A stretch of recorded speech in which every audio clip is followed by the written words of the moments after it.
నమస్తే అన్న, మీ పేరు? నా పేరు పచ్చంటి అండి. ఏం చేస్తుంటారన్న?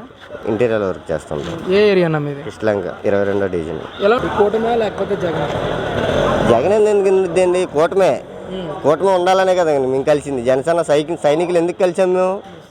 జనసేన సైనికులు మేము ఎందుకు కలిసామంటే మాకు చంద్రబాబుని గెలిపించుకోవాలి. పవన్ కళ్యాణ్ ఆయన చెప్పిన మాటల్లో మేము నడుస్తాం.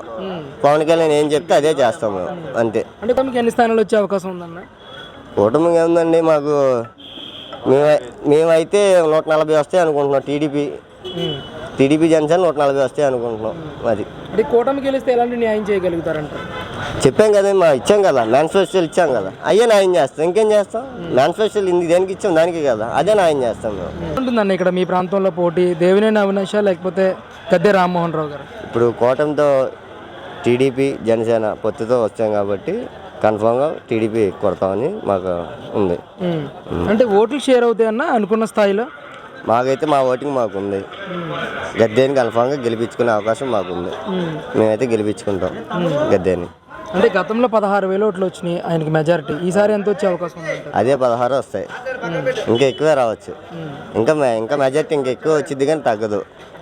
అంటే ఒకవైపు అవినాష్ గారు కూడా ప్రచారం చేస్తున్నారు, జగన్ గారు చేసిన అభివృద్ధి, జగన్ గారు ఇచ్చిన కార్యక్రమాలు నన్ను గెలిపిస్తాయి అని చెప్పేసి అంటూ ఉన్నారు. గద్దె కూడా చాలా చేశారు కదా, గద్దె కూడా చాలా చేశారు, అభివృద్ధి భారత్ చాలా చేశారు, కన్ఫామ్గా వస్తాయి. 10 సంవత్సరాల కాలంలో ఎలాంటి న్యాయం చేశారంటారు ఈయన గద్దె రామ్మోహన్ రావు గారు? చాలా మందికి లేని వాళ్ళకి ఆయన ఇంటి తలుపు తట్టితే సహాయం చేయిందంటూ లేదు. ఆయన ఇంటి తలుపు ఎలాంటి పేదవాడైనా కానీ ఉన్నాడైనా కానీ వెళ్తే గద్దె గారి ఏ టైంకైనా గద్దె గారి ఇంటికి వెళ్తే ఆయన సహాయం చేస్తారు. ఆయనకి తెలిసింది అదే, మేము అదే నమ్ముకున్నాం. మాకు ఆయనే కావాలి, గద్దె గారే కావాలి. అది ఒక్క మాటలో చెప్పాలంటే ఏం చెప్తారు గద్దె గారి గురించి? గద్దె గారు మనకి ఈ తూర్పు నియోజకవర్గంగా ఆయనే కరెక్ట్. ఈయన మనకి నచ్చదు, అది కుదరదు, అసలు అది రాదు కూడా. వైసీపీ అనేది కష్టం, గద్దె గారు కన్ఫామ్. అంటే గతంలో జనసేనకి 33,000 పైచీలకు ఓట్లు వచ్చాయి.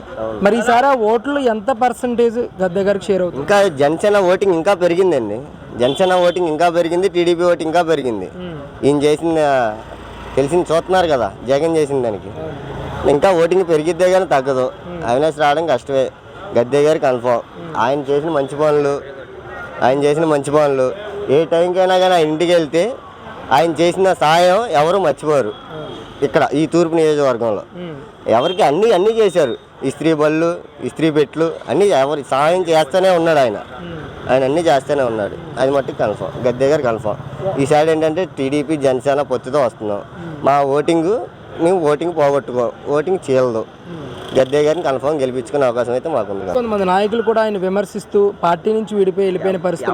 ఎవరిని విమర్శించలేదండి. ఈయనకి 3 పెళ్ళిళ్ళు అని అంటున్నారు. పోయినసారేమో కోడికత్తి, ఈసారేమో రాయ. ఇంకా 4 రోజులు ఉంది, ఇంకా ఏం చేస్తాడో తెలియదు, అంతే. అంతమించి